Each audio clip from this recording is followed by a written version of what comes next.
See, I started watching you probably a little bit over a year ago. I'd say I'm a fan. I watch you How whenever did you? I Oh, see you come from the on. Coververse?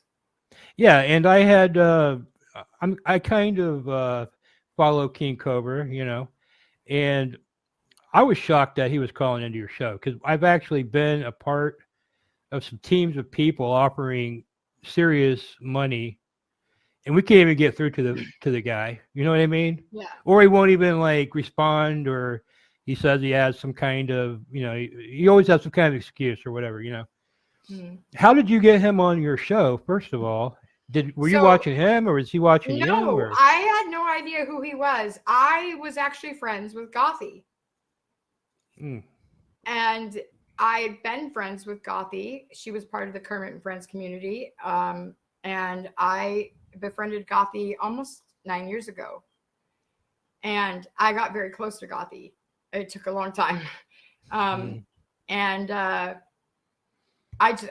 she's cantankerous. She was a cunt. She was awful, just absolutely awful. But there was something about her. I saw inside her that I identified with, because she's bullied all the time, and I figured she just needed love. She just needs someone just to love her, regardless of how she treated them. And so I took on that task, and I had been in a relationship for about 4 years that took me away from the internet, and it was an abusive relationship and stuff. But I had to, I couldn't have any of the apps and shit on my phone, but I would still sneak away and download Facebook Messenger so I could check in with her and see how she's doing from time to time. And from the day I met this girl, she's always been live streaming somewhere to like one or two people. And that's just her. This is what she does. And I I got on YouTube after the relationship I was in as the relationship I was in was fizzling out.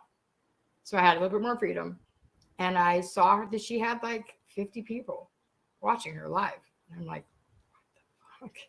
What is going on here?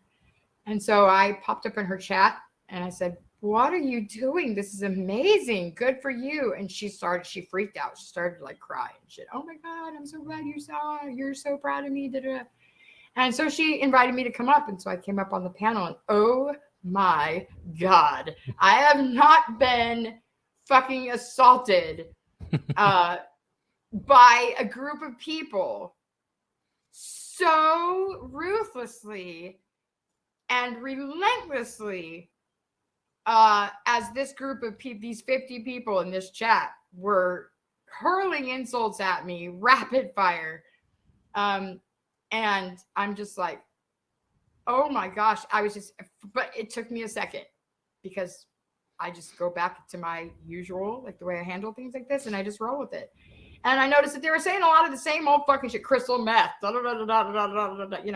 your mm. chin, this, that, and you look like a man, blah, blah, blah. And I'm just like, oh my God. And so I just started talking shit back. And I just was, cracking jokes on myself and just handled them the way I handle all trolls and all bullies, both in real life and online.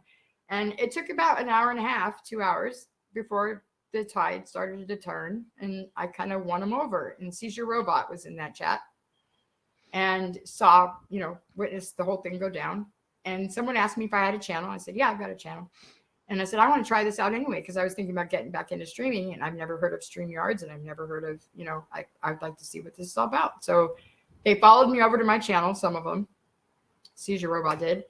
And I went live, and he joined my panel. That was a disaster at first because of one of my panel guests. And Seizure and I hit it off right away. He's a really nice guy. And he started interviewing me about GOTHIE pretty much. And so I started talking to him about my relationship with GOTHIE. And he was telling me about King Cobra. And I'm like, who the fuck is this guy?